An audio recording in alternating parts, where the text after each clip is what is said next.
Hello, আমার নাম মনামি সরকার। আমি এবারে WBCS 2023-তে আমি রেভিনিউ সার্ভিসে সিলেক্টেড হয়েছি। আমি চেষ্টা করব আমার স্ট্র্যাটেজিটা এমনভাবে বলতে যাতে তোমাদের কিছুটা হলেও হেল্প হয়। সবার স্ট্র্যাটেজি অফকোর্স এক হয় না, তোমাকে নিজের পেস খুঁজে নিতে হবে। আমি চেষ্টা করব যাতে যতটা লুসিডলি সম্ভব আমি বোঝাতে পারি, তোমাদের একটুও যদি হেল্প হয় তাতে। প্রথমে একটু ছোট করে আমার জার্নি স্টার্টটা কী করে হয় বলি। আমি ইকোনমিক্সে গ্র্যাজুয়েট প্রেসিডেন্সি ইউনিভার্সিটি থেকে। তারপর আমি মাস্টার্স করি পুনে থেকে, Gokhale institute of politics and economics থেকে। তারপরে আমি কিছুদিন 2 বছর মতো ভেবেছিলাম ইউপিএসসিকে দেব, কিন্তু কোভিড পিরিয়ড চলে আসে, অসুস্থ হয়ে পড়ি, স্টেটে ফিরে আসি। মা বাবা বলেন যে চেষ্টা করো এমন কিছু করতে যাতে কাছাকাছি থাকো। তাই জন্য বিসিএসের ওপর ফোকাস করলাম। অ্যাপটি প্লাসের খোঁজ পাই, বিভিন্ন তখন অনেক জায়গাতেই খোঁজ খবর নিয়েছিলাম। অ্যাপটি প্লাসের যে কোর্সটা আমার সবথেকে বেশি প্রমিসিং লেগেছে সেই মুহূর্তে, আমি ওদের ক্লাসরুম প্রোগ্রামে আমি এনরোল করি এবং সেই বছরটা 2022 থেকে 2023 আমি ভেবেইছিলাম যে খুব ডিলিজেন্টলি নিজেকে সময় দেব, কারুর কথা না শুনে WBCSটা খুব ডিলিজেন্টলি প্রিপেয়ার করব। 2022-এর পরীক্ষাটাও দিয়েছিলাম, কিন্তু আমি প্রিলিমস কোয়ালিফাই করতে পারিনি, একটুর জন্য মিস হয়ে গেছিলো। তারপরে আমি বাট সেটাতে আমি হতাশ হইনি। আমার টাইম লিমিট যেটা ছিল সেইটা আমি ভালো করে পড়াশুনো করেছি, সিলেবাস কমপ্লিট করেছি, স্টেপ বাই স্টেপ যতটা গাইডলাইন ওয়াইজ যতটা করা যায় ততটা কমপ্লিট করেছি। তারপরে 23-এ আমি ফার্স্ট সিরিয়াস অ্যাটেম্প্ট দিই। তোমরা যদি কেউ খোঁজখবর রাখো তাহলে জানো যে ডিসেম্বরে পরীক্ষাটা হয়। আচ্ছা, তোমরা বাংলা বোঝো তো সবাই, আমি বাংলাতেই বলছি। তো 23-এ আমি প্রথম যে ডিসেম্বরে পরীক্ষাটা হয়, আমি প্রিলিমস লিখি, মেন্স সেম ব্রেতে মেন্সের বেরোয়, মেন্সও সেই প্রিপারেশনেই দিয়েছিলাম। তারপরে তো ইন্টারভিউ, তারপরে এখন রেজাল্ট, সেটাই আমার এটাই আমার ফার্স্ট, টেকনিক্যালি আমার ফার্স্ট সিরিয়াস অ্যাটেম্প্ট। তো আমি শুরু করছি, চেষ্টা করছি যতটা পারি। কোনো প্রশ্ন থাকলে মাঝখানে অবশ্যই জিজ্ঞেস করবে। আচ্ছা, WBS আমি ধরে নিচ্ছি যে তোমরা মোটামুটি প্যাটার্নটা নিয়ে অ্যাওয়্যার আর কি, যতটা কত কি marks distribution both in prelims in mains, এবং প্রিলিমসের মার্কস যে ইনক্লুড হয় না, জাস্ট মেন্স আর পার্সোনালিটি টেস্ট মিলিয়ে যে মেন্স হয়, এটা তোমরা জানো, আমি সেইভাবেই বলছি। আচ্ছা, তো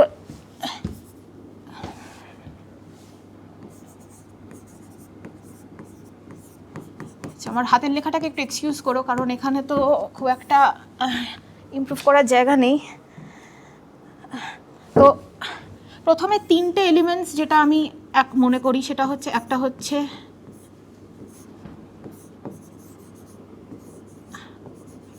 ল্যাগ করছে, সিলেবাস কমপ্লিশন,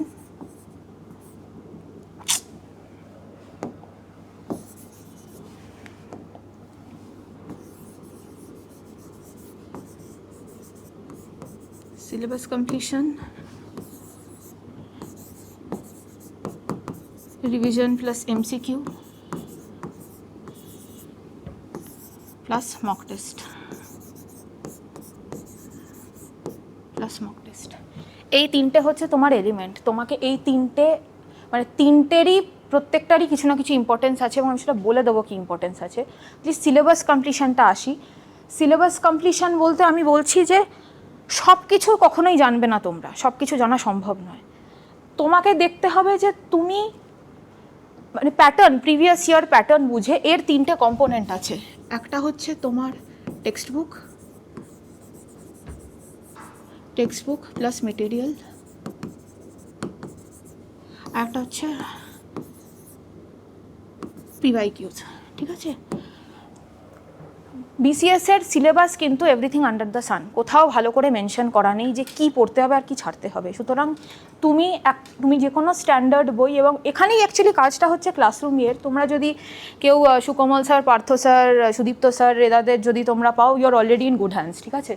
তো তাদের যা নোটস, তারা যে এরিয়াগুলোতে ফোকাস করতে বলবে সেগুলোকে ফোকাস করে তোমরা টেক্সট বই এবং মেটেরিয়াল কম্বাইন করে চেষ্টা করবে নিজের নোটস বানানোর। এবার নিজের নোটস বলতে সবসময় হাতে লিখে নোটস বানাতে হবে এরকম না।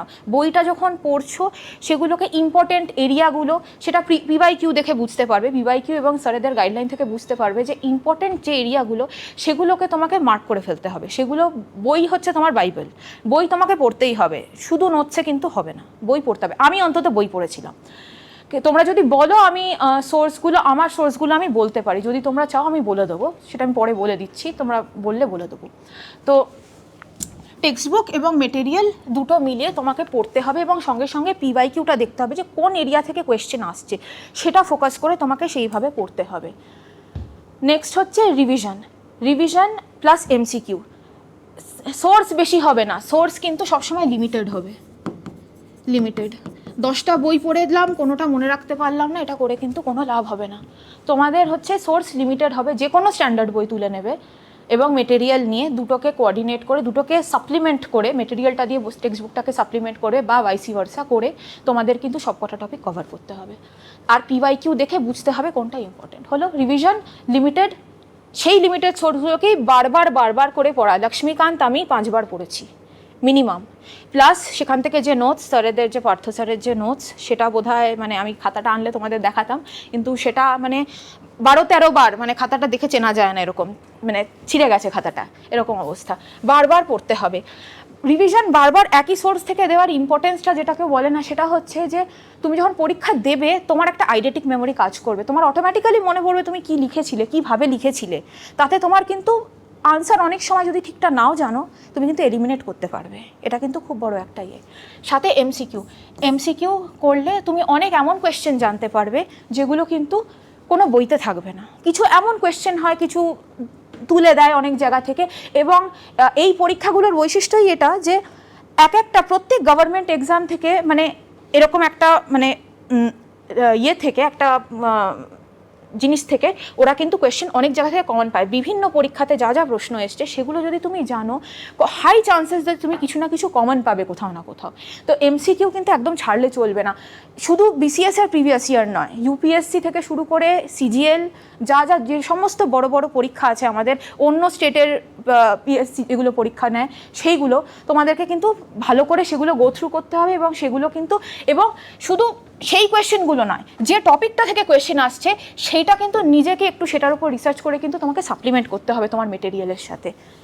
নেক্সট হচ্ছে মক টেস্টের নতুন কোয়েশ্চেন তো তুমি ডেফিনেটলি পাবে, বা তার থেকেও দুটো যে ইম্পর্টেন্ট জিনিস, সেটা হচ্ছে একটা হচ্ছে mock test সিমুলেটস your original exam. Mock টেস্টে বসে তুমি টাইম বাউন্ড ওয়েতে তুমি বুঝতে পারবে যে তুমি কতটা কীভাবে কমপ্লিট করতে পারছো, তুমি সেই সিচুয়েশনে প্রেশারটা তুমি হ্যান্ডেল করতে পারছো কিনা।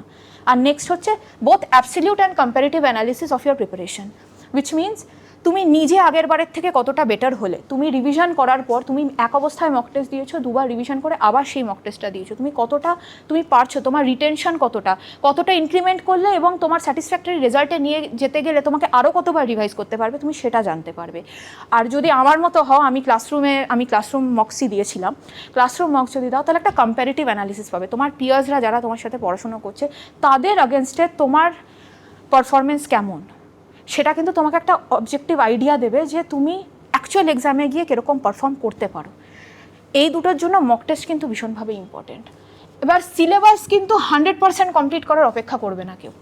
100% সিলেবাস মোটামুটি 50% কমপ্লিট হয়ে গেলেই কিন্তু এমসিকিউ আর মক টেস্ট এই দুটো শুরু করে দেবে। এবং এই মক টেস্ট থেকে যে কোয়েশ্চেন্সগুলো পাচ্ছ সেগুলো কিন্তু তোমার ভ্যালু এডিশন, সাপ্লিমেন্ট করবে। Always supplement your original notes. যে নোটসটাকে তুমি বারবার রিভাইজ করছো সেখানে সবসময় ডেটা, যেখানে পারবে ডেটা অ্যাড করতে থাকবে। It is never complete, your notes will never be complete, your preparation will never be complete, it has to be sufficient. ঠিক আছে, তোমার কেউ 100% স্কোর তোমার থেকে চায় না, তোমাকে you have to be better than everybody else. ঠিক আছে, this is the race, you have to be better than everybody else. তো তোমাকে এই তিনটে হচ্ছে মেন কম্পোনেন্ট আমার মতে, এই তিনটে মেন কম্পোনেন্ট। এবং আমি কিন্তু এরমভাবেই স্টার্ট করেছি, আমি একটা ডেডিকেটেড টাইম নিজেকে দিয়েছি সিলেবাসটা শেষ করার। মানে এবার তোমরা বলতে পারো সিলেবাসটা শেষ কিভাবে করব, কতক্ষণে করব, বুঝবো কি করে, এটা তোমার নিজের অ্যানালিসিস। তুমি নিজেকে, you know yourself better than anything. তোমায় বুঝতে হবে। তোমার যদি মনে হয় যে তুমি একটু স্লো রিডার, ইংলিশ বুঝতে সমস্যা হয়, সায়েন্স বুঝতে সমস্যা হয়, বেশি সময় পড়তে হবে দিনে, কিছু করার নেই। তোমার গোল হচ্ছে তোমাকে সেই জায়গায় পৌঁছাতে হবে যাতে তুমি এক্সামটা ক্র্যাক করতে পারো। তার জন্য তোমাকে যদি মনে হয় যে আমাকে বেশি সময় দিতে হবে, তোমাকে বেশি সময় দিতে হবে, there is no other way. ঠিক আছে, তো 50% সিলেবাস কমপ্লিশন হওয়ার পরই এইগুলো শুরু করে দেবে, এবং at every time you will have to keep updating your notes, এবং সেই নোটসটাকেই বারবার করে পড়বে, এতবারই পড়বে যাতে তুমি ঘুমের মধ্যে সেই উত্তরগুলো জানো। আচ্ছা, নেক্সট হচ্ছে আমি কিছু মানে জিনিস যেগুলো মানে নট পড়াশুনো, সবসময় যে পড়াশুনো রিলেটেড নয়, কিছু মানে অ্যাডভাইস আমি দেবো যেগুলো অনেক সময় আমার কাজে লেগেছে বা অনেক সময় আমি করিনি বলে আমার ক্ষতি হয়েছে, সেগুলো আমি বলতে চাই। ফার্স্ট হচ্ছে যে একটা তো বললাম যে 50% কমপ্লিশনের পর তোমরা ইয়েটা শুরু করে দেবে, এটা ভীষণভাবে important, don't wait for syllabus completion. Next হচ্ছে রাইটিং প্র্যাকটিস। হয়তো জানোই যে রিটেন এক্সামে এখানে WBCS-এ 800 মার্কস হচ্ছে তোমার MCQ and 800 marks including optional, এটা হচ্ছে ডেসক্রিপটিভ।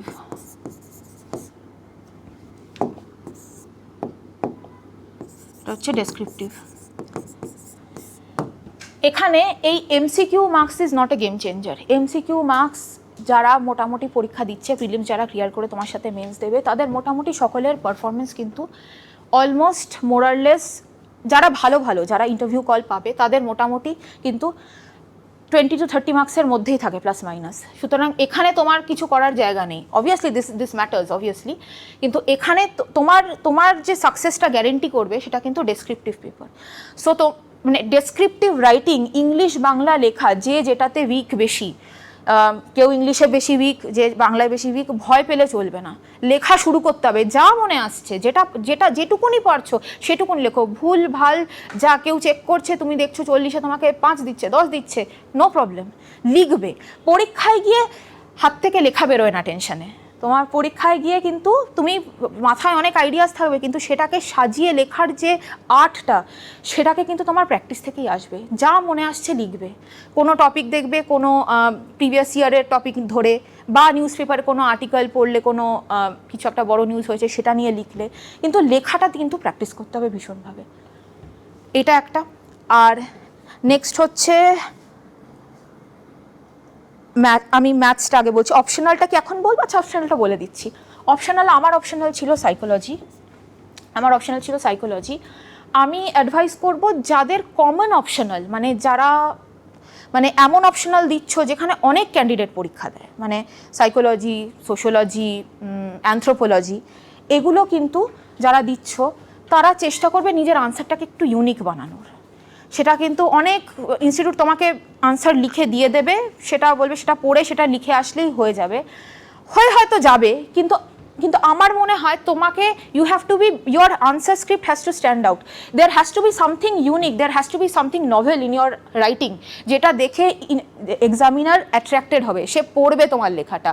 তুমি প্যারাগ্রাফ ওয়াইজে লিখে গেলে এক্সামিনারের অত সময় নেই যে সে তোমার প্রত্যেকটা লাইন থেকে তোমার পয়েন্টগুলোকে খুঁজে নেবে। তোমার answer has to be to the point, it has to be concise, and it has to be supplemented by diagrams, examples, charts, যেখানে তুমি ইনকর্পোরেট করতে পারবে। এবং এটা আসবে কোথা থেকে? পরীক্ষার হলে নয়, এটা তুমি যখন তুমি অপশনালটা পড়বে, যখন তুমি নিজে হাতে নোটস বানাবে, অলওয়েজ নিজের নোটস বানাবে, যখন নিজের নোটস বানাবে একটা আনসার লেখার সময়, সেইখানেই তুমি নিজের মাথা থেকে বের করে কোনো একটা এক্সাম্পল লিখলে, তুমি নিজের মাথা থেকে বের করে একটা চার্ট বানালে, একটা ডায়াগ্রাম করে আনসারটা লিখলে, সেটা তোমার ওই নোটস খাতাতেই থাকবে, যেটা তুমি পড়বে তখন। এবং সেটা যখন তুমি পড়বে ওই ফর্মে, পরীক্ষায় যখন তুমি আনসারটা লিখবে, সেটা অটোমেটিক্যালি ওইভাবেই আসবে, এবং তুমি ওটাকে ওইভাবেই তুমি দেখাতে পারবে। এবং সময় খুব কম থাকে, মানে 200 নম্বর 3 ঘন্টায় অ্যাটেম্প্ট করা, 40 মার্কসের একটা কোয়েশ্চেন, তুমি যদি ওইভাবে না লেখো তুমি শেষ করতে পারবেও না। সুতরাং এটা আমি বলছি ফর দোজ সাবজেক্টস যেগুলো সবাই নেয়। যদি তোমার কোনো ইউনিক সাবজেক্ট হয়, যেমন অনেকে খুব কম স্টুডেন্টস হয় অ্যাগ্রিকালচার কেউ নেয়, নিজেদের সাবজেক্ট নেয় ম্যাথস, ফিজিক্স, এটা অবশ্যই এখানে কম্পিটিশন সেই অর্থে থাকে না তোমার, এবং এগুলো সায়েন্স বেস সাবজেক্ট, মার্কস এখানে অটোমেটিক্যালি একটু বেশি ওঠে, ঠিক আছে?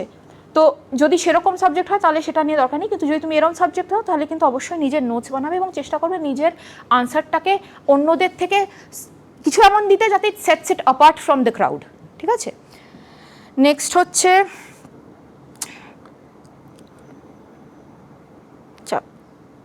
ম্যাথস। ম্যাথস নিয়ে যদি আমি ম্যাথসটা স্পেসিফিক্যালি বলছি, কারণ ম্যাথস নিয়ে আমার তো অ্যাজ কোনো সমস্যা ছিল না, কিন্তু আমার পিয়ার্সের অনেকেই ছিল যারা ম্যাথস নিয়ে স্ট্রাগল করে, তাই আমি ম্যাথসটা রেখেছি। ম্যাথস কিন্তু তোমাকে এভরিডে প্র্যাকটিস করতে হবে, এভরিডে। সিলেবাস PAYQ দেখবে, আমার যতদূর মনে পড়ছে ট্রিগোনোমেট্রি আর জিওমেট্রি ছাড়া সবই আছে ম্যাথসে। তো ম্যাথস এভরিডে প্র্যাকটিস করতে হবে টাইম বাউন্ড ওয়েতে। টাইম বাউন্ড ওয়েতে কেন? 3 ঘন্টার সময় 180 মিনিটস, 180 মিনিটসে তোমাকে 200টা কোয়েশ্চেন করতে হবে, উইচ মিনস একটা কোয়েশ্চেনের জন্য 1 মিনিটেরও কম সময়। এবং 1 মিনিটের কম সময় শুধু খাতায় কলমে, তোমাকে কিন্তু সার্কেল করতে হবে আনসারগুলো, ঠিক আছে? সেটা করতেই 10 থেকে 15 মিনিট চলে যায়। তো তুমি সেই হিসাবে তোমার যে অঙ্কগুলো, যে টাইপের অঙ্ক আসে, সেটা কিন্তু তোমাকে 30 সেকেন্ড টার্গেট করতে হবে এক একটা কোয়েশ্চেনের জন্য। Maths is a game changer, 200তে 200 মার্কস তোলা পসিবল। তোমরা যদি ম্যাথসে, অনেকে ফাম্বল করে, আমার টাইমে আমি দেখেছি অনেকেই পরীক্ষার, আমার হলে যারা ছিল অনেকেই পরীক্ষার হলে 120, 130 এর বেশি অ্যাটেম্প্ট করতে পারেনি। পারতো না তা নয়, সময় পায়নি। তুমি যদি টাইম বাউন্ড ওয়েতে করো, তুমি কিন্তু এখানেই তুমি ক্রাউডের থেকে 40 থেকে 50 মার্কস তুমি এগিয়ে যাবে, যদি তুমি চেষ্টা করো, যদি তুমি এফর্ট দাও। কেউ যদি থাকো যে অন্য এক্সামের জন্য প্রিপেয়ার করছে, CGL, তাদের অঙ্ক অনেক স্ট্রং হবে এবং তারা জানে, তাদের ওই স্পিডটা চলে আসে, কারণ ওখানেও তাই করতে হয়। তো যদি সেই হও, তো সেই প্যাটার্নটা ফলো করে কিন্তু অঙ্ক করতে থাকতে হবে। আচ্ছা, নেক্সট হচ্ছে একটা কমন থাকে জিকে নিয়ে, মানে GK as in general knowledge, not GS তো হিস্ট্রি, জিওগ্রাফি এগুলো রয়েছে।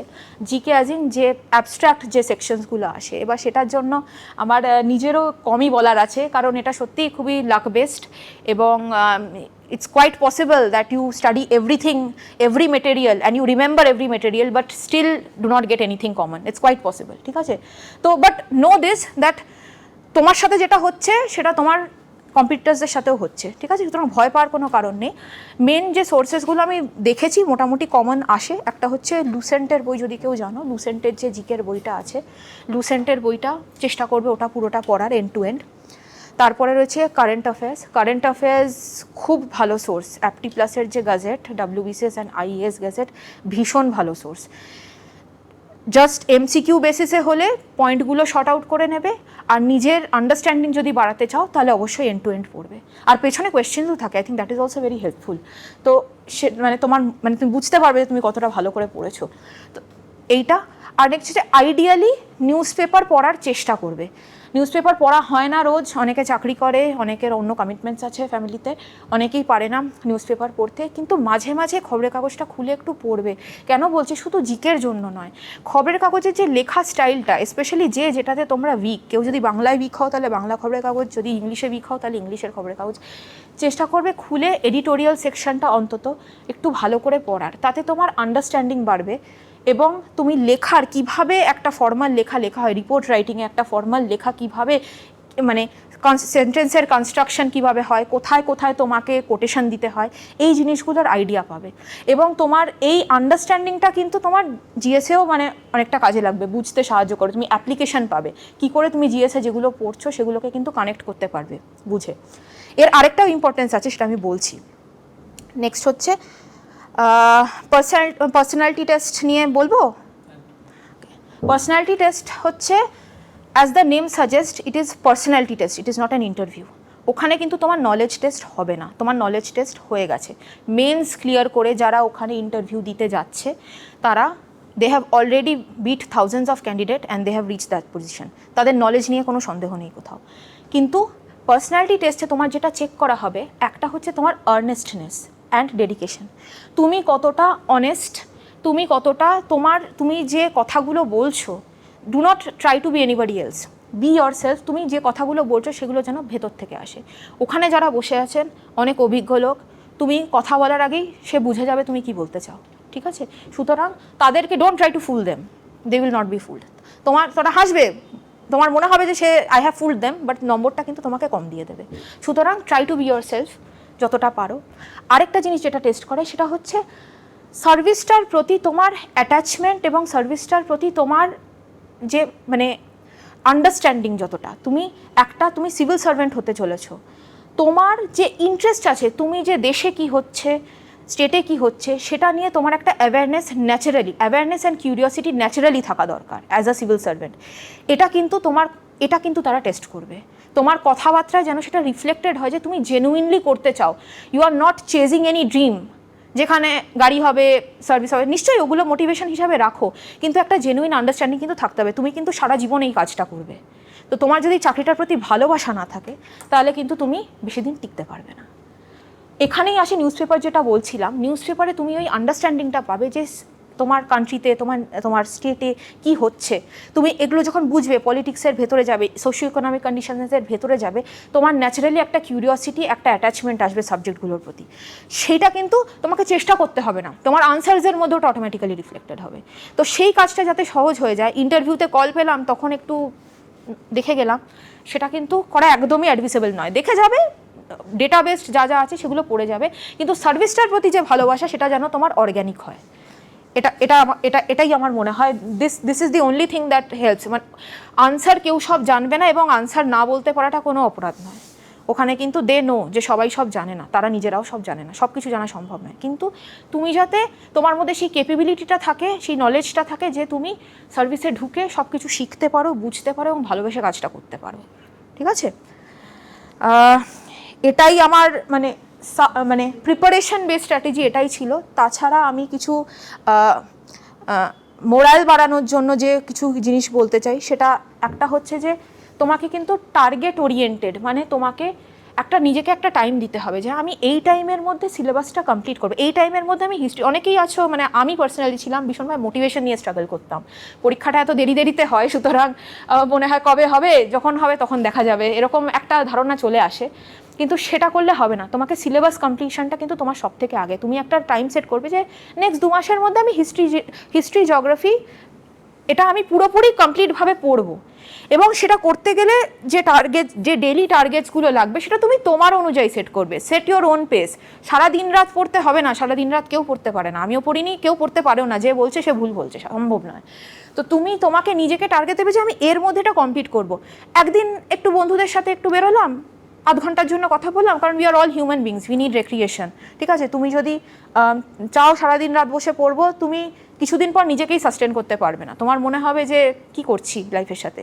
এটা নয়, you are all young and your 20s are the best time to live life. ঠিক আছে, তো সেটার সাথে অতটা কম্প্রোমাইজ করারও দরকার নেই, করবে ডেফিনেটলি কিছুটা, অবভিয়াসলি নিজেকে ডিস্টেন্স করবে সবার সাথে, কিন্তু তুমি তোমার টার্গেটটা, তোমার যে পড়াশোনার টার্গেটটা, সেটার সাথে কম্প্রোমাইজ করবে না। একদিন একটু কম পড়া হচ্ছে, পরের দিন সেটা মেকআপ দেবে, দিয়ে টার্গেট বেসড ওয়েতে তোমার সিলেবাসটা কিন্তু শেষ করবে। নেক্সট হচ্ছে, যেটা আমি অলরেডি বললাম, Orient your thoughts and feelings according to that of a civil servant. তোমাকে সবসময় নিজের মধ্যে এটা আনতে হবে যে আমি একটা সিভিল সার্ভেন্ট হব, এবং আমার চিন্তা ভাবনা, কোনো একটা প্রবলেম তোমাকে কেউ বলছে, তোমার চিন্তা ভাবনা সবসময় সলিউশন ওরিয়েন্টেড হবে। ঠিক আছে, প্রবলেমস আমরা কান্ট্রি সবাই জানি, কিন্তু as a civil servant your job is to solve those problems. তো তোমার থিঙ্কিংটা সবসময় সলিউশন ওরিয়েন্টেড হবে, অ্যান্ড দিস থিঙ্কিং, তুমি নিউজ পেপার পড়বে, তুমি লোকজনের সাথে, তুমি যারা অলরেডি সার্ভিসেস ক্র্যাক করেছে, কেউ যদি থাকে ফ্যামিলিতে, তাদের সাথে একটু কথা বললে, জানার চেষ্টা করবে, তাতে তোমার কি হবে, তোমার এই থটটা সেইভাবে অ্যালাইন্ড হবে এবং এটা রিফ্লেক্টেড হবে তোমার পার্সোনালিটি টেস্টে। ঠিক আছে, নেক্সট হচ্ছে ডিট্যাচমেন্ট বলতে not from your life, detachment or not from your relatives, আর ডিট্যাচমেন্ট মানে চামড়া শক্ত করতে হবে। অনেকে অনেক কথা বলবে, ঠিক আছে, বারবার জিজ্ঞেস করবে, কী রে অনেক দিন তো হলো, পড়াশোনা তো হচ্ছে, কি হচ্ছে, কিছু করলি, এরকম মনে হবে কি করছি। বন্ধুরা সব প্রাইভেট চাকরি করে, আমার সাথেও হয়েছিল, বন্ধুরা প্রাইভেট চাকরি করে ঘুরতে যাচ্ছে, খেতে যাচ্ছে, মনে হচ্ছে কি করছি। ঠিক আছে, এটা কিন্তু ভাবলে চলবে না। তুমি ভাবো, তুমি কি সেই কাজটা করতে চাও, তুমি সেটা করতে চাও না, তুমি সিভিল সার্ভেন্ট হতে চাও, তো তোমাকে কিন্তু সেটার জন্য করতে হবে। চোখ কিন্তু সবসময় লক্ষ্যের দিকে থাকবে, কোনো রকমের কম্প্রোমাইজ নয় সেটার সাথে। যে যা বলছে সবাই বলবে, তো তোমার কাছে কিন্তু, তোমাকে কিন্তু এই সার্ভিসটা ক্লিয়ার করতে হবে, তোমাকে কিন্তু পেতে হবে চান্স। এটা সবসময় এটাই ভাববে যে আমি একজন সিভিল সার্ভেন্ট হব, ঘুরে বেড়াচ্ছে, ফরেনে ঘুরে বেড়াচ্ছে, সেটা কিন্তু that should not be your motivation. Your motivation should be doing something good. ঠিক আছে, that will make you a better person. তো তোমার মোটিভেশনটা কিন্তু সেইটা থাকবে। আচ্ছা, আরেকটা হচ্ছে, অনেকে বলে যে সোশ্যাল মিডিয়া হেন তেন, আমি পার্সোনালি কোনো সোশ্যাল মিডিয়াতে নেই, ইনস্টাগ্রামের ইন্টারফেস কখনো দেখিনি, কেমন দেখতে হয় জানি না, বাট সেটা এটার জন্য নয়, আমি জেনারেলি ডিট্যাচ এই দিকে। অনেকে বলে ডিস্ট্র্যাকশন হয় সোশ্যাল মিডিয়া থেকে, সেটা ওই জন্য অ্যাভয়েড করতে বলে। ডিস্ট্র্যাকশন তো হয় ডেফিনেটলি একটু, কিন্তু আমার মনে হয় যদি তুমি নিজে ফোকাসড হও, তাতে দিনে তুমি 15-20 মিনিট বের করে একটু সোশ্যাল মিডিয়া দেখলে তাতে কোনো ক্ষতি নেই। ক্ষতিটা আসে কোথা থেকে সোশ্যাল মিডিয়া থেকে, সেটা হচ্ছে ফিয়ার অফ মিসিং আউট থেকে। তুমি তোমার বন্ধুদের দেখবে, ভালো ভালো ছবি দেখবে, ঘুরতে যাচ্ছে ফরেনে, এই ছবিগুলো দেখবে, তোমার নিজের মধ্যে একটা ডিমোটিভেশন চলে আসবে, একটা ডিপ্রেশন টাইপের কাজ করতে শুরু করবে। তার জন্য বেটার হচ্ছে তুমি এটা অ্যাভয়েড করো, তুমি দেখো না। আর এমনিতেও সোশ্যাল মিডিয়াতে বেশিরভাগ জিনিস কিউরেটেডই হয়, সব ভালো জিনিসগুলোই লোক দেয়, খারাপ জিনিসগুলো কেউ দেয় না। ওটা দেখে নিজের মন খারাপ করে কোনো লাভ নেই, ঠিক আছে? নেক্সট হচ্ছে যেটা হচ্ছে healthy habits, inculcate healthy habits. আমার ক্ষেত্রে অতটা হয়ে ওঠেনি কেন, আমি চেষ্টা করেছিলাম, কিন্তু যা হয় বিসিএসের মানে টাইম লাইনটাই এমন, 1 মাসের মধ্যে ওরা নোটিশ বার করে ওরা মেন্স নিচ্ছে, তো ন্যাচারালি একটা হয় যে তখন আর কি খুব রাশে পড়াশুনো করতে হয়, তখন একটুখানি ডেলি রুটিনটা একটুখানি হ্যাম্পার্ড তো হয়। কিন্তু চেষ্টা করবে হেলদি হ্যাবিটস টু, মোটামুটি একটা sleep duration 6 to 7 hours minimum ঘুমানোর চেষ্টা করবে। আর হেলদি হ্যাবিটস আরেকটাও যেটা, সেটা হচ্ছে কোনো রেক্রিয়েশন যদি থাকে, চেষ্টা করবে কিছু প্রোডাক্টিভ রেক্রিয়েশন রাখার। প্রোডাক্টিভ ইন দ্য সেন্স, আমি বই পড়তাম, তাতে কী হবে, তোমার এক তো হচ্ছে মানে তোমার নলেজটা বই থেকে একটু কিছু নলেজ আসে, মানে পড়াশোনা ওরিয়েন্টেড বই না, ফিকশনাল বুক থেকেও যথেষ্ট নলেজ আসে, ঠিক আছে? মানে আমি ইংলিশ পড়তাম, তো তোমার যদি ইংলিশ বা বাংলা যেটাই তোমার মানে উইক বা স্ট্রং, সেটা আরও ভালো হবে। পড়ার হ্যাবিটটা ভীষণ ইম্পর্টেন্ট কেউ যদি, বাট তোমার যদি অন্য মানে তুমি যদি কিছু কোনো প্রোডাক্টিভ মানে anything, it can be any, তোমার যদি মনে হয় তুমি নলেজেবল কোনো পডকাস্ট শুনবে, তুমি সেটাও শুনতে পারো। তো তোমার সামথিং রেক্রিয়েশন যেটা তুমি করবে অবশ্যই রেক্রিয়েশন, একটা রেক্রিয়েশন রাখবে, একটা হবি রাখবে, এবং সেটা যেন একটু প্রোডাক্টিভ হয়। এটা কিন্তু আমার পার্সোনালিটি টেস্টেও কাজে লাগবে। And it is always best to মানে টক অ্যাবাউট আ হবি। ওখানে গিয়ে এমন কোনো হবি বলো না যেটা কেউ করো না, ওরা কিন্তু ধরে নেবে, ঠিক আছে? তো এমন কোনো হবি সবসময় বলবে যেটা তুমি সত্যিকারের করেছো, at least for a short duration করেছো, তো এটা শেখানোও তোমার হেল্প করবে। আচ্ছা, ফিডব্যাক লুপ, একটা ফিডব্যাক লুপ, সেটা হচ্ছে যেটা তোমার মক টেস্ট থেকে আসবে। কনস্ট্যান্ট মক টেস্ট তুমি যদি ডিউরেশন ওয়াইজ একটা রুটিনে এভরি উইক বা এভরি 2 উইকস, যদি একটা initially every week every 2 weeks, তখন পরীক্ষা যখন কাছে এসে যাবে তখন এভরি 2-3 ডেজ দিতে হবে, তাতে তোমার একটা ফিডব্যাক লুপ ক্রিয়েট হবে। তুমি একটা এক্সাম দিচ্ছ, তুমি এখানে পারছো না, রিভিশন করছো, পরের নেক্সট এক্সামটা দিচ্ছ, তুমি দেখছো তোমার মার্কস বাড়ছে, তখন তুমি নিজে মোটিভেশন পাবে যে you are doing something right, you are moving in the right direction.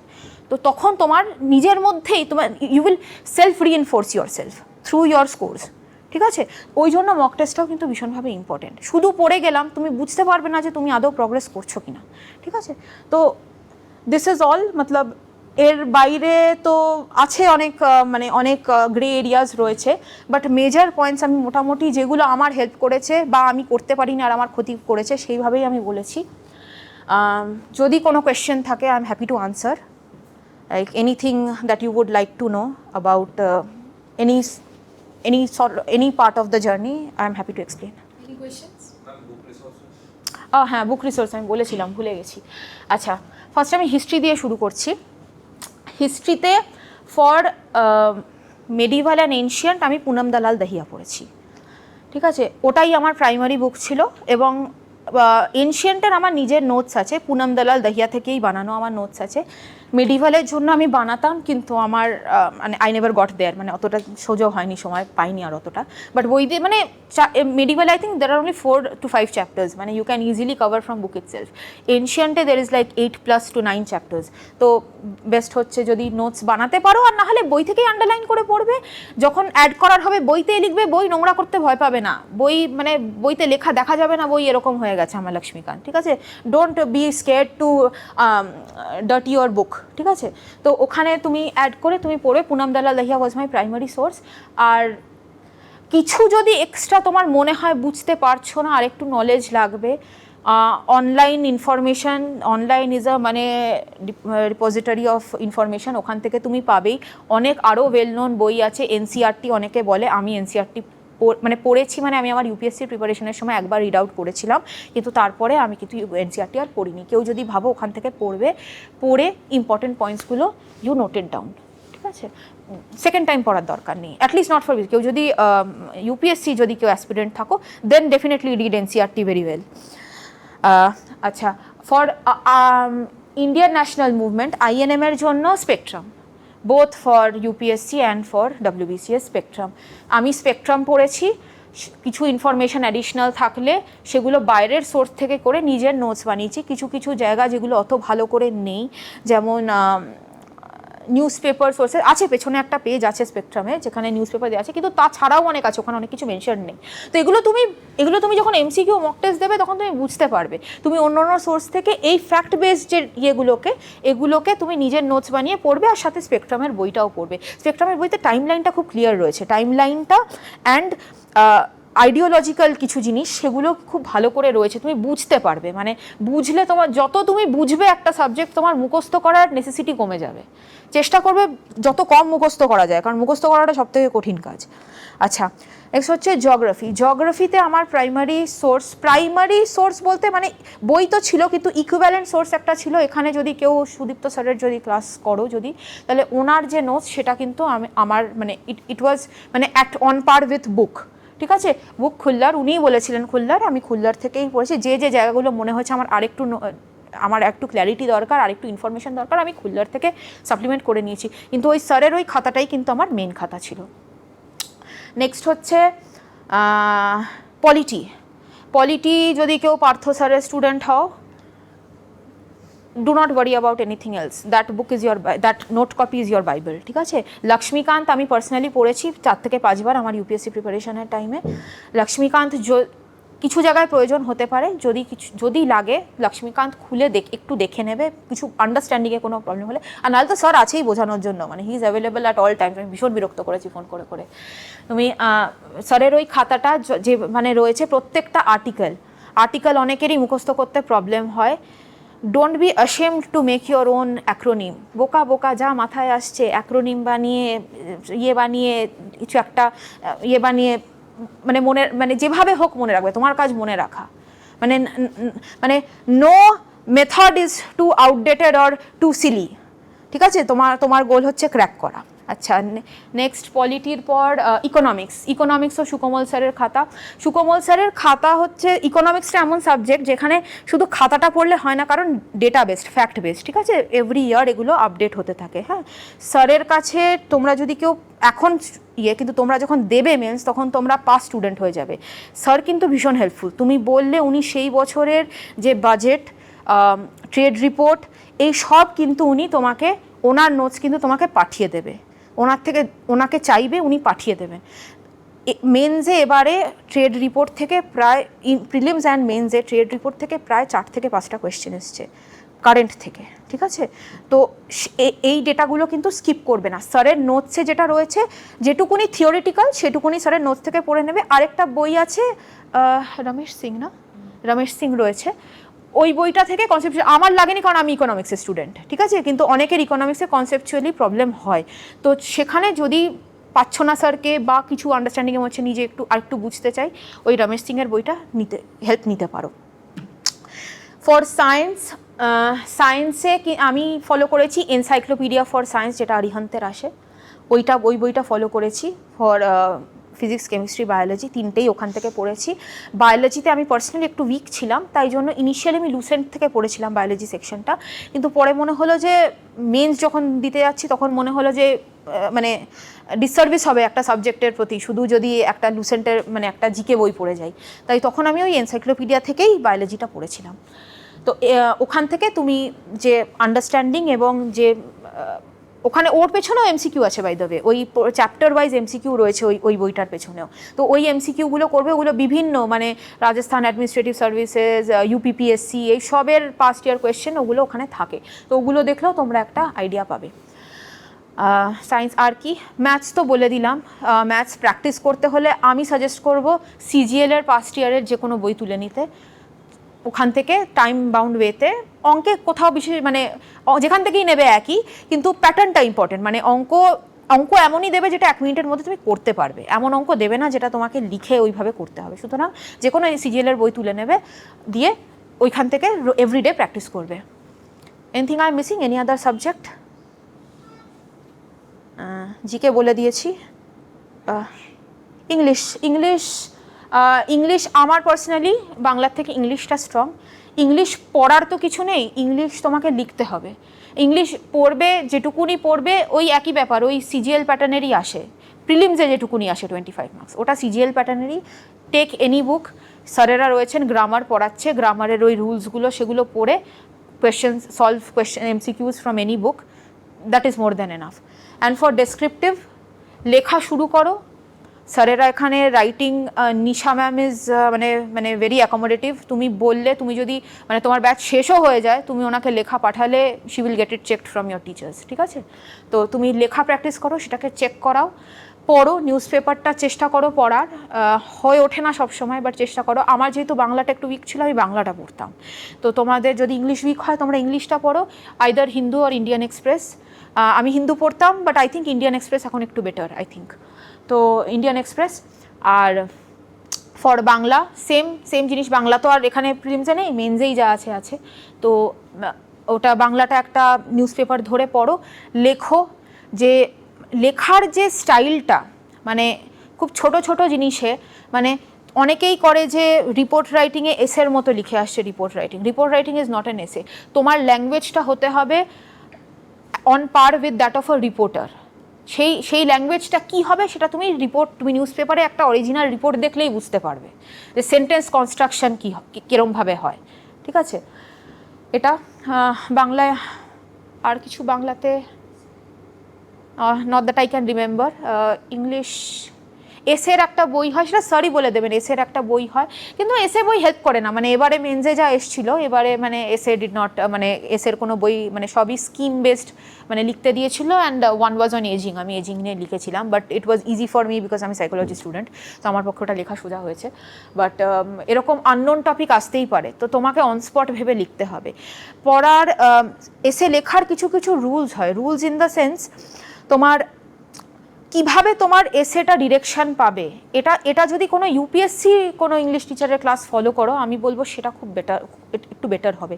কারণ ওখানে মানে তোমার একটা কোটেশন দিয়ে স্টার্ট করলে, একটা ইন্ট্রোডাকশন দিয়ে সেই যে টপিকটা নিয়ে সেটার social implications, economic implications, political implications, environmental implications, এগুলো স্টেপ বাই স্টেপ, তোমার নিজের কোনো অ্যানেকডোট দিলে তোমার লাইফ থেকে, কিভাবে সেটাকে লিখতে হবে। অনেকে কিন্তু এসেটে ডায়াগ্রামও দেয়, মানে এটা কারোর অনেকে ভাবে খুব অদ্ভুত, কিন্তু অনেকে কিন্তু দেয়। মানে ইউপিএসসি টপারদের খাতা যদি দেখো, অনেকেই কিন্তু দেয়। অবশ্যই বিসিএসে তোমার মনে হতে পারে যে এত কি দরকার আছে, তুমি তোমার মতো করে শুরু করো, you will definitely get better day by day, ঠিক আছে? তো এটা অটোমেটিক্যালি হয়ে যাবে। You have to start, the important thing is you have to start, don't wait for anything, start today, ঠিক আছে? আর তো মনে হয় না আমাকে আমি কিছু বাদ দিয়েছি। Any other question regarding preparation? আর কিছু নেই, ঠিক আছে। টু অল অফ ইউ যারা তোমরা আবার পরীক্ষা দিচ্ছ, অল দ্য ভেরি বেস্ট, ভালো করে পরীক্ষা দাও, সবাই সাকসেসফুল হও, এটাই চাই। ব্যাস, আর কি।